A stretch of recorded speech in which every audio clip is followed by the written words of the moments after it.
Je propose de repartir maintenant dans le grand froid du Québec pour la suite d'une jolie promenade entamée lundi à l'occasion des 400 ans de la ville de Québec, qu'on a d'ailleurs découvert hier.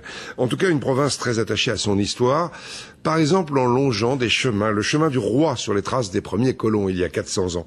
Au Québec, Laurent Aubin, Marc Bulka et Antoine Janot. Jamais la circulation maritime ne s'est arrêtée sur le Saint-Laurent. Longtemps, le fleuve est resté la seule voie de communication et d'échange de la région. C'est ainsi depuis les premiers explorateurs. On peut y découvrir que l'hiver n'est pas seulement un paysage de froid et de glace. On l'écoute en se promenant sur les bords du fleuve.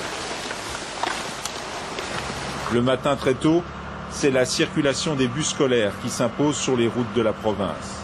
Louis, 12 ans, préfère attendre dehors, quelle que soit la température. Direction l'école Saint-Gabriel, à 2 ou 3 kilomètres.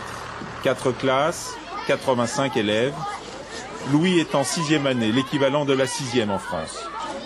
Une école comme toutes les autres, au Québec, avec ses règles et ses habitudes. Vous passez une belle fin de semaine? Oui. Emploi du temps, interrogation de grammaire et révision d'histoire. Retour sur des personnages connus, Jacques Cartier et Samuel de Champlain.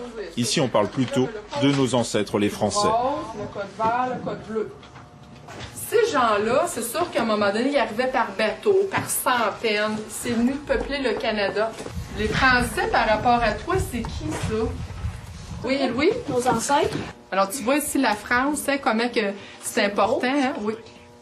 Puis on voit aussi qu'on a développé beaucoup d'habitudes de vie qui proviennent de la France. Le Québec est un pays neuf avec seulement 400 ans d'histoire. Une histoire qui prend un autre visage. On y parle d'explorateurs, de colons. Et le seul roi que l'on connaît ici a donné son nom à une route.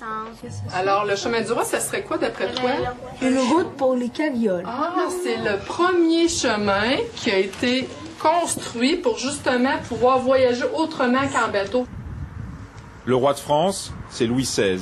Et aujourd'hui, le chemin du roi est une grosse route nationale qui, en longeant le fleuve, permet de raconter un morceau de l'histoire du Québec des premiers jours. Mais il faut un professeur de géographie passionné d'architecture pour ne rien manquer de ses secrets. Maison d'inspiration française, anglaise, américaine, québécoise, maison en pierre, signe d'aisance et d'opulence, ou en pin, comme celle-ci, l'une des plus anciennes construites au XVIIe siècle, déjà déplacée pour être protégée des crues du fleuve, épargnée aussi par les incendies et les intempéries. Les maisons étaient vraiment faites pour être déménagées. Ouais.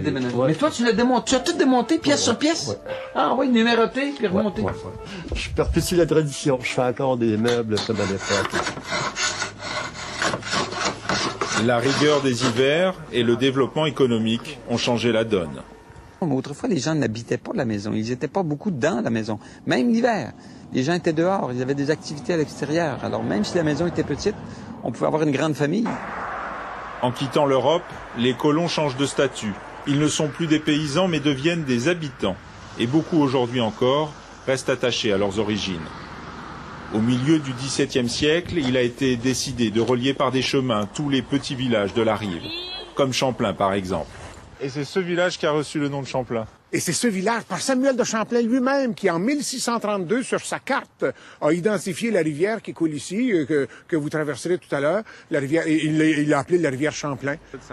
L'église du village a longtemps servi de balise pour les bateaux sur le fleuve.